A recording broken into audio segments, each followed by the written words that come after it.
अस्सलाम वालेकुम मेरीज़, मैं हारिस अज़मी प्रोफेशनल एस्ट्रोलॉजर आपकी खिदमत में हाजिर हूँ। इस हफ्ते का एस्ट्रोलॉजिकल रिसर्च वर्क लेकर ये हफ्ता 15 दिसंबर से शुरू होकर 21 दिसंबर तक चलेगा। 20 दिसंबर को एक बड़ी तब्दीली है और आपके लिए काफ़ी अहम है। वीनस आपके यहाँ 20 दिसंबर की रात को आपके 11th हाउस में इंटर हो जाएगा। Venus is a Lord of love and care. Venus is Lord of art. Venus is a lord of public image. Venus is lord of beauty and beauty emotions. जज्बाती कैफियत में हुस्न परस्ती बढ़ेगी Aries के लिए। एंड 11th हाउस दोस्त अहबाब का है, सडन गेन्स का है, गेट टुगेदर्स का है, महाफिल का है, नॉलेज शेयर करने का है, पब्लिक रिलेशंस का है एंड पर्सनल रिलेशंस का है। और वीनस वहाँ पर बहुत अच्छा है। खुशखबरियाँ सुनाता हूँ किस तरह की आपको मिलेंगी और उन सब खुशखबरियों के इवज़ आपके लिए जो हालात पैदा होंगे वो क्या होंगे। मामला ये है कि वीनस 11th हाउस में काफ़ी पॉजिटिव रहता है और इसकी पॉजिटिविटी रिलेशनशिप के लिए बड़ी कीमती है।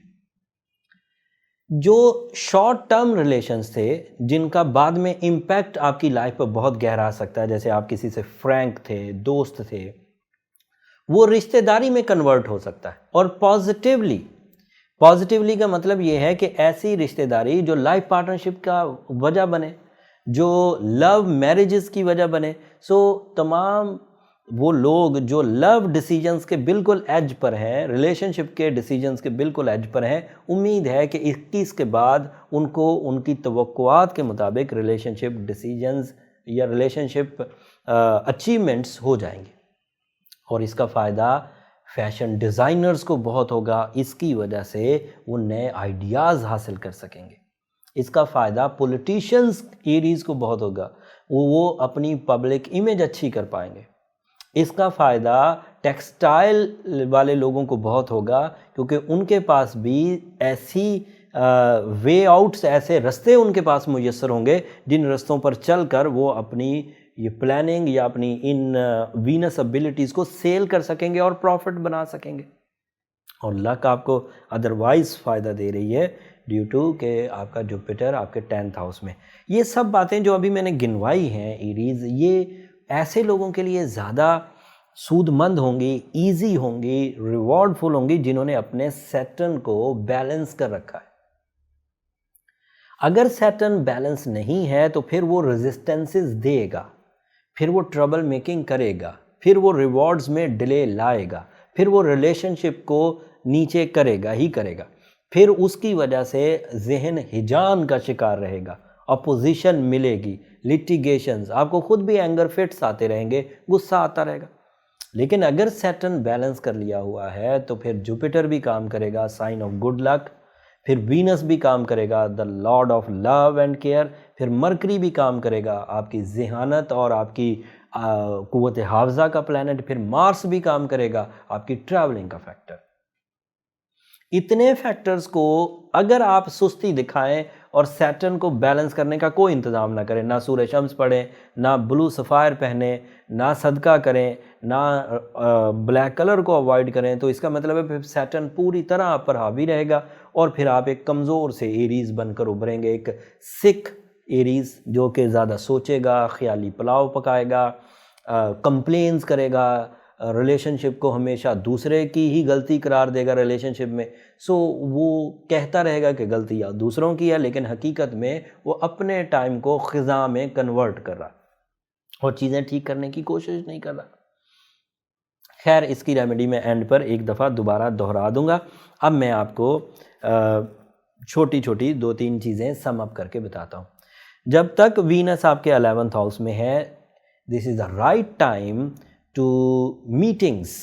आप ज़्यादा से ज़्यादा गेट टुगेदर्स करें और अपना एजेंडा सामने वाले के सामने बयान करें। ऑल टाइप ऑफ मीटिंग्स, चाहे वो लव मीटिंग्स हों, चाहे वो बिज़नेस मीटिंग्स हों, चाहे वो आइडिया शेयरिंग्स हों, चाहे किसी फोरम पर अपनी सलाहियतों का लोहा मनवाना हो, इस तरह की सारी। दूसरा, अपने आप को खुश रखने के लिए हर मुमकिन कोशिश करिए। तीसरा, आप क्योंकि न्यू पीआर हासिल करने के 100% एलिजिबल हैं, नेचर आपको सपोर्ट कर रही है, टाइम आपको सपोर्ट कर रही है, लक आपको सपोर्ट कर रही है, तो आप न्यू पीआर बनाने के लिए एक्स्ट्रा एफर्ट्स भी करें, उसे सोशलाइजिंग करना आपके लिए अच्छा रहेगा। एंड लास्ट में डिप्रेशन के जितने भी एरीज, अगर उन्हें किसी वक्त कभी डिप्रेशन का फिट्स आते हैं तो इस वीनस की पोजीशन से वो रिकवर हो जाएंगे। ये हफ्ता इसी तरह गुजरेगा। फीमेल साइड इससे मेल साइड से ज़्यादा फ़ायदा उठाएंगी, उनके पास आइडियाज़, डिज़ाइनिंग, फैशन ज़्यादा होता है और उन आइडियाज़ की वजह से इज़्ज़त भी पाएंगी, इख्तियारात में भी इजाफा होगा, शराय मुनाफा भी बढ़ेगी और कारोबारी नौयत का आगाज़ भी कर सकती हैं अगर कोई फ़ीमेल एरीज़ हैं 21 दिसंबर के बाद। ये इन्फॉर्मेशन थी। अब इसका हल क्या है कि अगर कोई बंदा सैटर्न की जद में आ गया है और मुसलसल कंप्लेन करे जा रहा है तो उसकी हल ये है कि एक तो वो नीलम ज़रूर पहने। ये साइंटिफिक रेमेडी की आजमूदा तरीन रेमेडी है और सारे ही तर्ज के एस्ट्रोलॉजर्स इस बात पर मुत्तफिक हैं कि अगर एरीज़ ब्लू सफ़ायर पहने तो सैटर्न की नेगेटिविटी सिर्फ 2 से 3 हफ्तों में ही रिकवर हो जाएगी। अगर कोई अच्छी तर्ज का ब्लू सफ़ायर हो, लाइक बर्मा साइड से जो ब्लू सफ़ायर आता है या श्रीलंका साइड से जो ब्लू सफ़ायर आता है या साउथ अफ्रीका से जो ब्लू सफ़ायर आते हैं, ये अपनी रेडिएशन में बहुत स्ट्रॉन्ग होते हैं और इससे आपको अच्छे रिजल्ट्स मिल सकते हैं।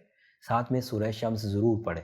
मजहबी नौयत की रेमेडी, मजहबी नौयत की जो एक सपोर्ट है, एक ब्लेसिंग है, उसकी हमें हर हाल में ही ज़रूरत होती है, चाहे हम कामयाब एरीज़ हों या हम लोग अभी ग्रोइंग एरीज़ हों। दोनों सूरतों में सूरज शम्स तो ज़रूर पढ़ें। एंड आखिरी चीज़, काला रंग तब तक अवॉइड करें जब तक कि सैटर्न मनफी है। जब सैटर्न मुस्बत हो जाएगा तो दबा के पहनिएगा, जब तक मनफी है तब तक अवॉइड करिए। ये इसका सलूशन हो गया। अब क्लू के तौर पर अगले वीक की कुछ खबरें आपके गोश गुजार करता हूँ, लेकिन तफसील अगले ही हफ्ते बयान करूँगा। अगले हफ्ते एक तो इवेंट ये है कि सूरज अपना रोटेशन पूरा करता हुआ नेक्स्ट हाउस में जाएगा, नेक्स्ट अपनी मंजिल की तरफ जाएगा। आपके लिए वो मंजिल कैसी होगी वो अगले हफ्ते तफसील से बयान करूँगा। सन आपके फ़ैसलों का प्लैनेट है, आपके लिए रस्तों का प्लैनेट है, आपकी लीडरशिप की क्वालिटी का प्लैनेट है। अगले हफ्ते किस पोजीशन पर जाएगा ये अभी सस्पेंस है, अगले हफ्ते बयान करूँगा। दूसरा इवेंट अगले हफ्ते सूरज ग्रहण का है और मेजर है, उसकी एक अलग वीडियो भी बनाऊँगा, जल्द आपकी खिदमत में वो भी पेश कर दूँगा। अब ये मेरी इस हफ्ते की इन्फॉर्मेशन थी जो मुझे आप लोगों तक पहुंचानी थी। उम्मीद करता हूं मेरे इस रिसर्च वर्क को आप पसंद करेंगे और मेरी दरख्वास्त हमेशा की तरह यही रहेगी कि अगर मेरी ये कोशिशें, अगर मेरा ये इल्म आपके ज़रा सा भी लाइफ में काम आ रहा है, आपको टाइम समझने में मदद मिल रही है, आपको अपनी सलाहियतें समझने में मदद मिल रही है, आपको अपनी परफॉर्म करने की फील्ड्स की समझ आ रही है, तो फिर मुझे अपनी दुआओं में ज़रूर याद रखिएगा। आपकी दुआएं मेरे लिए इतनी कीमती हैं कि उससे ज़्यादा कीमती मेरे पास और कुछ नहीं है, इस दुनिया के लिए भी और आखिरत के लिए भी। और आखिरी जो दरख्वास्त है कि चैनल को ज़रूर सब्सक्राइब करते रहिए। हम 2 लाख को क्रॉस कर चुके हैं आपकी मोहब्बत की वजह से। ये मोहब्बत अगर इसी तरह बरकरार रही तो 2 लाख सब्सक्राइबर 3 लाख में भी बदलेंगे और 1 मिलियन तक भी जाएंगे इंशाल्लाह। अगले हफ्ते नई इन्फॉर्मेशंस, नई रिसर्चेज़ और नई रेमेडीज़ के साथ आपकी खिदमत में दोबारा हाजिर होऊंगा। तब तक के लिए इजाज़त दीजिए। अल्लाह ने के बाद।